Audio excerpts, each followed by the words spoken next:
I was in Arkansas. It was years ago. It wasn't hunting season, but for some reason, I brought my bow. And I'm just going to walk around and shoot and target practice when I had nothing else to do. I wandered out behind Granny Wallace's old house, and they just rolled up the spring hay. And so I'm walking around in this field with a bow. My arrows are outfitted with field tips, and I'm looking at these dozens of massive round hay bales. And then as I walked through this field, I began to guesstimate at yardages. Now, don't ever shoot a hay bale with a broadhead. You'll never get it out. Once that arrow goes into that hay, it's done. Forget it. It's not going to come out. So I had these field tips on my bow, and I'm walking around and I'm guesstimating yardages. I'm trying to say, hey, if I can shoot this at this yardage, if I can guess this yardage, because when you shoot a bow, you have these sight pins, and the top pin is for short distance, and each pin lower get you out to about 30 or 40 yards. So I'm walking around in this field shooting this bow with these hay bales, and then I start stalking in this field. I start kind of low walking and looking at the next hay bale I'm going to shoot, and all of a sudden I'm transported, and I'm in the movie Dances with Wolves, and I'm killing bison. So I'm out here pretending to shoot bison in this hayfield. And my 8-year-old, I guess he was probably 8 years old at the time, my nephew Eli, he came walking out from behind the house, and he's got this little plastic gun in his hand. And he walked up to me and he said, "Hey, Uncle Lonzo, what are you doing?" And I said, well, what are you doing? He said, "Well, I'm shooting all these buffalo." so so here I am. I've got the mindset of an 8-year-old boy. And you really do have to understand the male mindset. We largely live in a fantasy-driven world. We have a view of ourselves that no one else has. When you're a little boy and you're changing clothes, either putting on clothes in the morning or taking your clothes off in the afternoon, and you stand there in front of the mirror and you got on your tighty-whitey shorts and socks that go up over your calves, we truly believe we look either like a professional wrestler or a superhero rather than a mostly naked kid. Uh, I blame Superman for some of this. Underpants go under the pants, by the way, Man of Steel, if you're listening to this. We wear a suit and we're James Bond. We do 2 push-ups and we think our wives can see a change in the definition of our arms. A 12-year-old, and that's my code word for a person who is ridiculously younger than I am, a 12-year-old grows a beard and thinks he looks like an operator. Everyone with a hat thinks they look like Indiana Jones. So imagine, if you will, what takes place present day in my mind as I stand under the moonlight on a crisp, cold morning. I'm completely covered in camouflage. I have camouflage boots and camouflage gloves. I've got a camouflage hat on, and I unsnap the case that holds my rifle. And I reach into this dark case and I remove a Ruger Mark II M77 stainless steel bolt action mounted on a synthetic stock. The stock is equipped with a Bradley cheek rest, and on top of the rifle is a Nikon Monarch II BDC bullet drop compensator 3x12 powered optic. The sniper is getting ready to move stealthily into the night and creep into his hide. And then I bump the key fob and the hatch on the minivan begins to close. Assassins, snipers, stealth operatives don't drive minivans. Wah, wah, wah. Now, my bubble burst. Okay, the Beltway snipers and Bruce Willis as the Jackal were in panel vans, just for clarity. They weren't minivans, they were panel vans. So here I stand in the moonlight with my hunting gear outside of a white Toyota minivan, and all the fantasies of being some kind of a big game hunter stealth operative just drifts away with the dust from the road. The first time I ever drove up that road, the road is now called Bird Road in Velvet Ridge, Arkansas. The first time I ever drove up it, I was in a 68 Impala named West Wind, and the road was not paved. My car, I love that old Impala, but it was a piece of junk, and it was very, very consistent with my socioeconomic class at the time.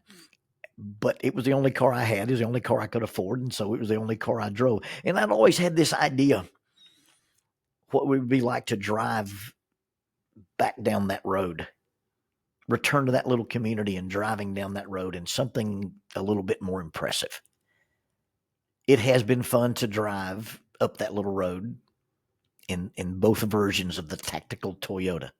The used 2004, and then it's since been retired with about 430 something thousand miles on it. But it's been fun to drive up that little road in the 2018 Tacoma when it was indeed 2018. I remember when I first got the original tactical Toyota, modifying Brad Paisley's song.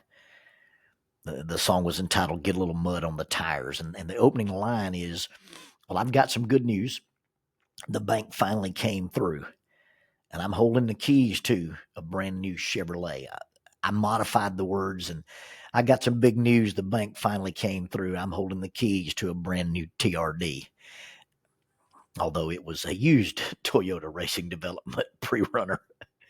But now here I am. I'm in Velvet Ridge, Arkansas, a place where they still call me Lonzo. And I'm driving and hunting. And I'm not in a little jacked up Tacoma with 4 doors and a short bed and a toolbox and all this cool stuff. I'm in a minivan. Jackie's brother, Shane, who's been a friend of mine since Jackie and I dated, we've shared many adventures together. And with some degree, he's always treated me as if I was pretty cool and maybe even looked up to me. And he's treated me as if I was a subject matter expert on ropes and things vertical. We've ridden bikes, boats, climbed, explored, through trees, rappelled, and swam in the coldest water hole I've ever been in my life. We've done a lot of cool stuff together, and there's mutual respect between us. I got in his truck with him to go pick up a ladder while we were out there visiting, and he looks at me with a dip in his mouth, and he just turns and says, "So, a van, huh?" How does one explain to someone who thinks you're cool that you're driving a van? Now, you got to understand that I'm driving a van in Arkansas, but it's not because I have kids at home. And it's really not because we have minions in Georgia. When we keep the kids, we usually just swap the vehicles, and LB drives Jackie's Lexus, and then we drive her multi-seater Crumb Cruncher carrier. But we no longer have the hybrid Lexus SUV. No, my wife, while I was out of town speaking at the CYC conference last year, traded her Lexus for a Toyota minivan. And she traded it for a minivan because my wife has Spanish water dogs.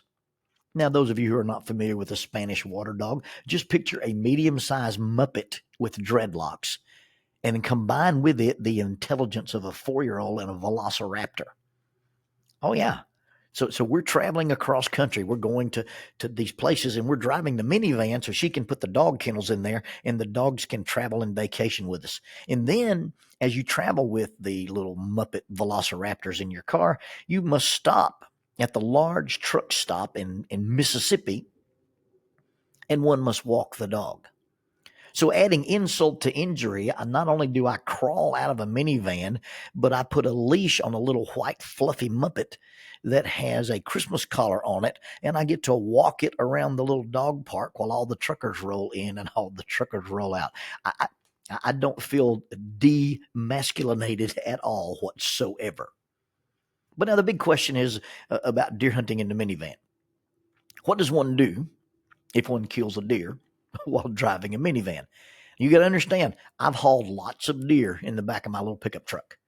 I've shown up at Wednesday Bible study, at Christmas dinner parties, and one funeral with dead deer in my truck, dripping blood out of the tailgate. But a minivan?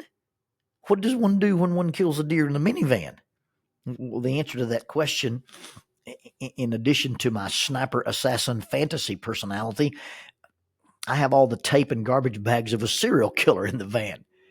You see, if I shoot a deer in Arkansas, I'll simply field dress it, I'll skin it, I'll quarter it, I'll wrap it in plastic bags, pack it in ice, and transport it.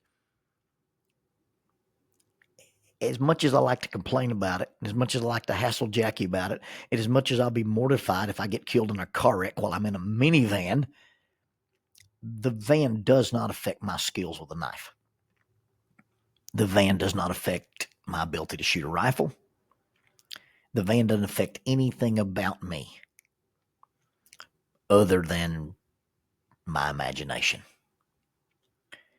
See, what you drive isn't what you are, and it's not who you are. A tiny little wife in a jacked up dually pickup truck who has to back into spaces and stop traffic for months while you get it right are still just tiny little ladies with too much truck. Everyone who drives a Trans Am, a Ferrari, or a Ferrari Daytona Spider isn't Burt Reynolds, Magnum PI, or Sonny Crockett. The vehicle might make a statement. The vehicle might cause a first impression, but the vehicle you drive is not who you are. It's merely what you drive. An ancient writer used the phrase in one of his letters to a church, and it says that we should control our vessel with sanctification and honor, not in passion like the pagans or like the Gentiles. And when he says you should control your vessel, it's a chariot racing term. Basically, he's saying that you're the driver, and who you are and what you are is the inside of the vehicle, not the outside of the vehicle. And the outside of the vehicle, the lust and the passions, the chassis, doesn't define who you are. You're not controlled by those things. Those things don't control you. You control your response to them. Basically, stay in your lane, bro. Your body is your vehicle, but it does not define you nor control you, but rather the impetus is on us to control our responses to the things that affect the emotions, the intellect, the thoughts, and the moods of our vehicle. The vehicle doesn't make us who we are. Being fat, skinny, tall, short, bald, muscular, black, brown, white, or any of those identity markers that we like to put so much emphasis on, that's not who we are. None of those are our identity. They are temporary characteristics of a temporary vehicle that we operate for a very, very, very short while. Now, I do believe we have some vehicle maintenance requirements. I think there's a stewardship principle that says regardless of the vehicle that you're in, you've got to take reasonable care of it. But I'm still not talking about obsessive polishing, waxing, changing the wheels, and putting lift kits on it. Just drive what you brought to the track and drive it with honor, not letting it control you, but you controlling it. You see, the minivan did not affect my limited abilities as a marksman, a tracker, or a deer skinner. Driving the minivan does not affect my belt rank in jiu-jitsu. It does not affect my intellect. It doesn't affect my devotion to my family, my wife, or my God. The vehicle merely contains the driver. It does not define the driver. What defines you are your morals, your values, your commitments, the ability to control your desires. And by controlling our desires, I don't mean not having the desires, not having the emotions, but simply how we respond to the desires we have or the emotions that we experience. In the end, the vehicle says very little about us. It will wear out. It is temporary, and we will trade it in for something much, much better.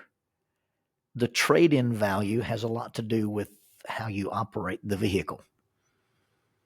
Or maybe I should say the trade-in value has a lot to do with why you operate the vehicle, your attitudes, your goals, your motives, your standards, your morals, your values.